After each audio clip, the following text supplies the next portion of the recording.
14 जनवरी 2025 प्रातः मुरली। ओम शांति। बाप दादा मधुबन। मीठे बच्चे, तुम्हारी नज़र शरीरों पर नहीं जानी चाहिए। अपने को आत्मा समझो, शरीरों को मत देखो। प्रश्न: हर एक ब्राह्मण बच्चे को विशेष किन दो बातों पर ध्यान देना है? उत्तर: पहला पढ़ाई पर, दूसरा देवी गुणों पर। कई बच्चों में क्रोध का अंश भी नहीं है। कोई तो क्रोध में आकर बहुत लड़ते हैं। बच्चों को ख्याल करना चाहिए कि हमको देवी गुण धारण करके देवता बनना है। कभी गुस्से में आकर बातचीत नहीं करनी चाहिए। बाबा कहते, किसी बच्चे में क्रोध है तो वह भूतनाथ भूतनाथनी है। ऐसे भूत वालों से तुम्हें बात भी नहीं करनी है। गीत है, तकदीर जगाकर आई हूँ, तकदीर जगाने आई हूँ। ओम शांति। बच्चों ने गीत सुना और कोई भी सत्संग में कभी रिकॉर्ड पर नहीं समझाते हैं। वहाँ शास्त्र सुनाते हैं। जैसे गुरुद्वारे में ग्रंथ का 2 वचन निकालते हैं, फिर कथा करने वाला बैठ उनका विस्तार करते हैं। रिकॉर्ड पर कोई समझाए या कहाँ होता नहीं है। अब बाप समझाते हैं कि यह सब गीत हैं भक्ति मार्ग के। बच्चों को समझाया गया है ज्ञान अलग चीज़ है जो एक निराकार शिव से मिल सकता है। इसको कहा जाता है रूहानी ज्ञान। ज्ञान तो बहुत प्रकार के होते हैं ना। कोई से पूछा जाएगा यह गलीचा कैसे बनता है? तुमको ज्ञान है, हर चीज़ का ज्ञान होता है। वह है ही जिस्मानी बातें। बच्चे जानते हैं हम आत्माओं का रूहानी बाप वह एक है। उनका रूप दिखाई नहीं पड़ता है। उस निराकार का चित्र भी है शालिग्राम मिसल। उनको ही परमात्मा कहते हैं। उनको कहा ही जाता है निराकार। मनुष्य जैसा आकार नहीं है। हर वस्तु का आकार जरूर होता है। उन सब में छोटा आकार है आत्मा का। उनको कुदरत ही कहेंगे। आत्मा बहुत छोटी है जो इन आँखों से देखने में नहीं आती। तुम बच्चों को दिव्य दृष्टि मिलती है जिससे सब साक्षात्कार करते हो। जो पास्ट हो गए हैं उनको दिव्य दृष्टि से देखा जाता है पहले नंबर में, तो यह पास्ट हो गया है। अब फिर आए हैं तो उनका भी साक्षात्कार होता है बहुत सूक्ष्म।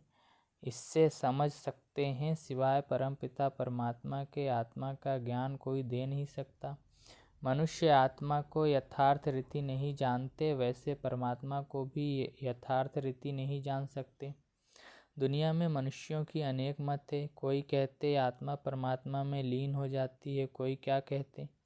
अभी तुम बच्चों ने जाना है, सो भी नंबरवार पुरुषार्थ अनुसार सबकी बुद्धि में एक रस तो बैठ नहीं सकता।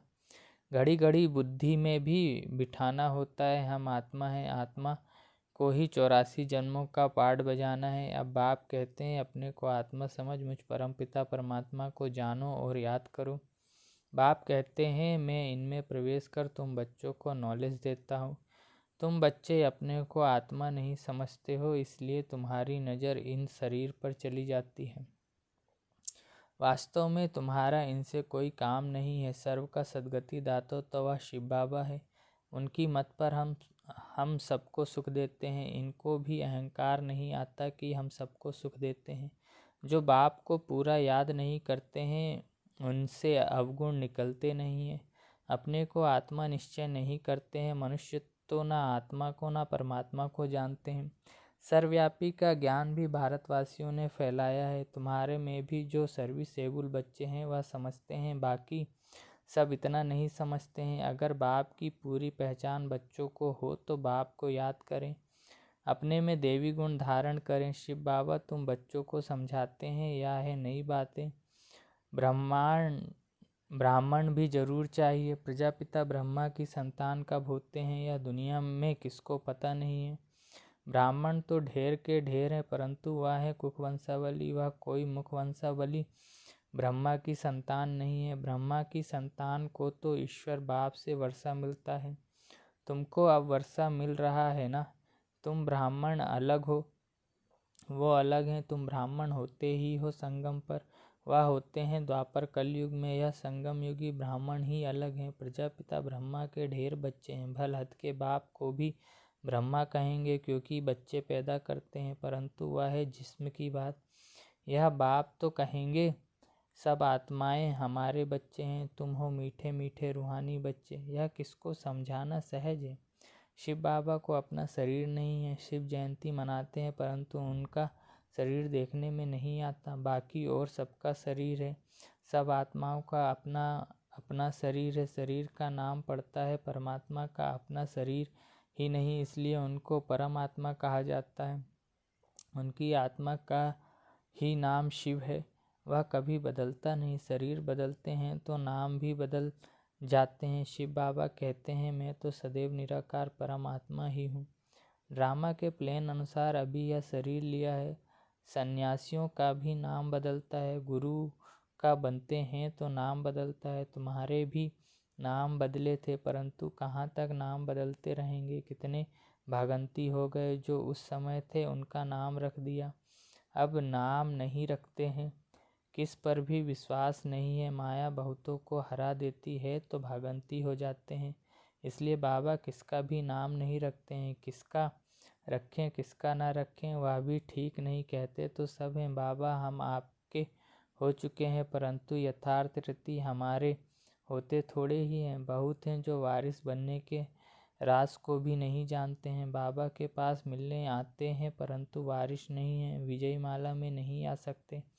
कोई अच्छे अच्छे बच्चे समझते हैं हम तो वारिस है, परंतु बाबा समझते हैं यह वारिस है नहीं। वारिस बनने के लिए भगवान को अपना वारिस बनाना पड़े, यह राज समझना भी मुश्किल है। बाबा समझाते हैं वारिस किसको कहा जाता है। भगवान को कोई वारिस बनाए तो मिल्कियत देनी पड़े, तो बाप फिर वारिस बनाए। मिल्कियत तो सिवाय गरीबों के कोई साहूकार दे न सके। माला कितनी थोड़ों की बनती है यह भी कोई बाबा से पूछे तो बाबा बता सकते हैं। तुम वारिस बनने के हकदार हो वह नहीं, यह बाबा भी बता सकते हैं। यह कॉमन बात है समझने की। वारिस बनने में भी बहुत अक्ल चाहिए। देखते हैं लक्ष्मी नारायण विश्व के मालिक थे, परंतु वह मालिकपना कैसे लिया यह कोई नहीं जानते। अभी तुम्हारी एम ऑब्जेक्ट तो सामने है, तुमको यह बनना है। बच्चे भी कहते हैं हम तो सूर्यवंशी लक्ष्मी नारायण बनेंगे, ना कि चंद्रवंशी राम सीता। राम सीता की भी शास्त्रों में निंदा की हुई है, लक्ष्मी नारायण की कभी निंदा नहीं सुनेंगे। शिव बाबा की, श्री कृष्ण की भी निंदा है। बाप कहते हैं मैं तुम बच्चों को इतना ऊंच से ऊंच बनाता हूँ, मेरे से भी बच्चे तीखे चले जाते हैं। लक्ष्मी नारायण की भी कोई निंदा नहीं करेंगे। बल्कि श्री कृष्ण की आत्मा तो वही है, परंतु न जानने कारण निंदा कर दी है। लक्ष्मी नारायण का मंदिर भी बड़ा खुशी से बनाते हैं। वास्तव में बनाना चाहिए राधे कृष्ण का, क्योंकि वह सतो प्रधान है। यह उन्हों की युवा अवस्था है तो उनको सतो कहते हैं। वह छोटे हैं इसलिए सतो प्रधान कहेंगे। छोटा बच्चा महात्मा समान होता है। जैसे छोटे बच्चों को विकार आदि का पता नहीं रहते, वैसे वहाँ बड़ों को भी पता नहीं रहता कि विकार क्या चीज़ है। यह पांच भूत वहाँ होते ही नहीं, विकारों का जैसे कि पता ही नहीं है।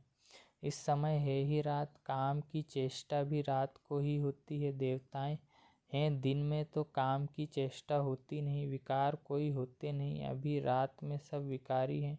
तुम जानते हो दिन होते ही हमारे सब विकार चले जाएंगे। पता नहीं रहता कि विकार क्या चीज़ है। यह रावण के विकारी गुण है। यह है विशस वर्ड। वाइसलेस वर्ड में विकार की कोई बात नहीं होती। उनको कहा ही जाता है ईश्वरी राज।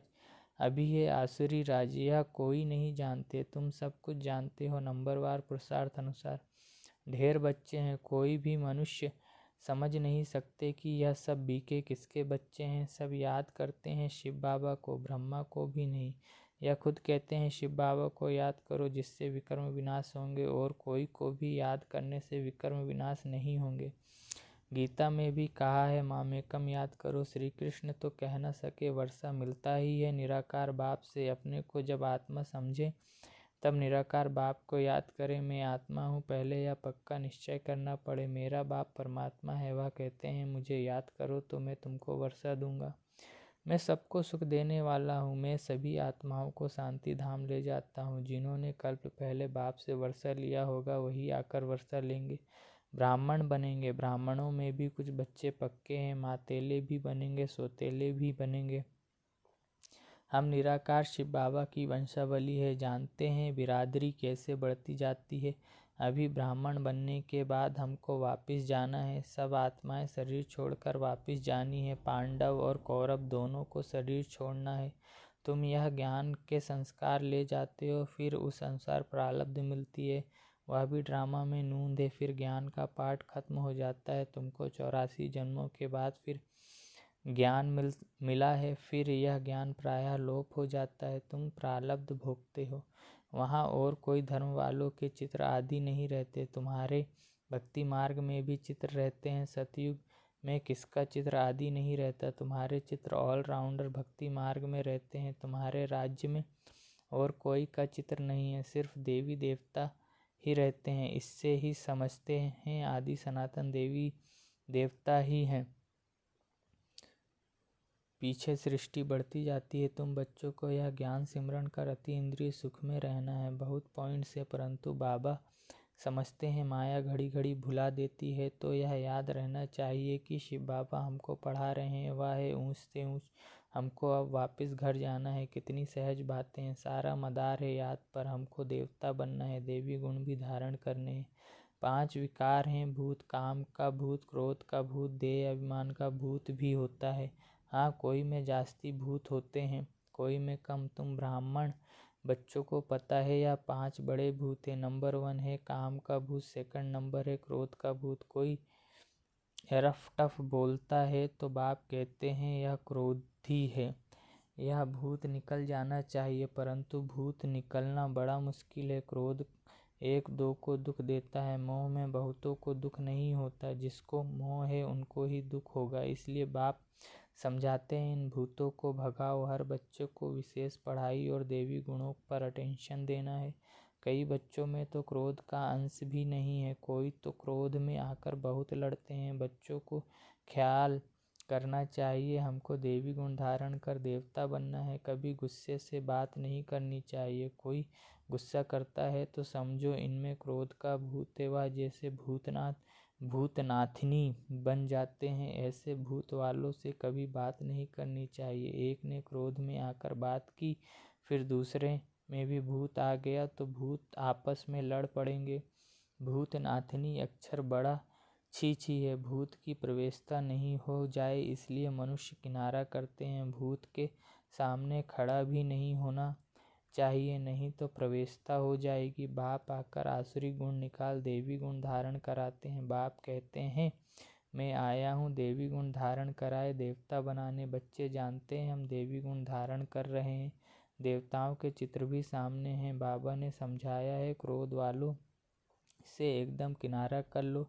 अपने को बचाने की युक्ति चाहिए। हमारे में क्रोध ना आ जाए, नहीं तो 100 गुना पाप पड़ जाएगा। कितनी अच्छी समझानी बाप बच्चों को देते हैं। बच्चे भी समझते हैं। बाबा हूबहू कल्प पहले मुआफिक समझाते हैं। नंबरवार पुरुषार्थ अनुसार समझते ही रहेंगे। अपने ऊपर भी रहम करना है, दूसरों पर भी रहम करना है। कोई अपने पर रहम नहीं करते, दूसरे पर करते हैं तो वह ऊंच चढ़ जाते हैं, खुद रह जाते हैं। खुद विकारों पर जीत पहनते नहीं, दूसरों को समझाते हैं, वह जीत पहन लेते हैं। ऐसे भी वंडर होता है। अच्छा, मीठे मीठे सिकलधे बच्चों प्रति माता पिता बाप दादा का याद प्यार और गुड मॉर्निंग। रूहानी बाप की रूहानी बच्चों को नमस्ते। मुझ रूहानी बच्चे की रूहानी माता पिता मम्मा बाबा बाप दादा को याद प्यार गुड मॉर्निंग और नमस्ते। शुक्रिया बाबा, शुक्रिया आपका पद्मा पदम गुणा, शुक्रिया। धारणा के लिए मुख्य सार। पहला है ज्ञान का सिमरण कर अतीन्द्रिय सुख में रहना है। किसी से भी रफ टफ बातचीत नहीं करनी है। कोई गुस्से से बात करे तो उससे किनारा कर लेना है। दूसरा है भगवान का वारिस बनने के लिए पहले उन्हें अपना वारिस बनाना है। समझदार बन अपना सब बाप के हवाले कर ममत्व मिटा देना है। अपने ऊपर आप ही रहम करना है। वरदान है, साक्षी हो ऊंची स्टेज द्वारा सर्व आत्माओं को साकाश देने वाले बाप समान अव्यक्त फरिश्ता भव। विस्तार है, चलते फिरते सदैव अपने को निराकारी आत्मा और कर्म करते अव्यक्त फरिश्ता समझो तो सदा खुशी में ऊपर उड़ते रहेंगे। फरिश्ता अर्थात ऊंची स्टेज पर रहने वाला। इस देह की दुनिया में कुछ भी होता रहे लेकिन साक्षी हो, सब पाठ देखते रहो और साकाश देते रहो। सीट से उतरकर साकाश नहीं दी जाती, ऊंची स्टेज पर स्थित होकर वृत्ति दृष्टि से सहयोग की, कल्याण की साकाश दो। मिक्स होकर नहीं, तब किसी भी प्रकार के वातावरण से सेफ रह बाप समान अव्यक्त फरिश्ता भव के वरदानी बनेंगे।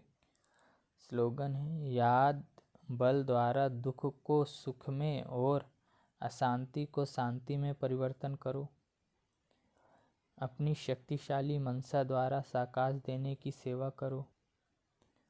अपनी शुभ भावना, श्रेष्ठ कामना, श्रेष्ठ वृत्ति, श्रेष्ठ वाइब्रेशन द्वारा किसी भी स्थान पर रहते हुए मनसा द्वारा अनेक आत्माओं की सेवा कर सकते हो। इसकी विधि है लाइट हाउस माइट हाउस बनना। इसमें स्थूल साधन, चांस व समय की प्रॉब्लम नहीं है, सिर्फ लाइट माइट से संपन्न बनने की आवश्यकता है। अच्छा, ओम शांति।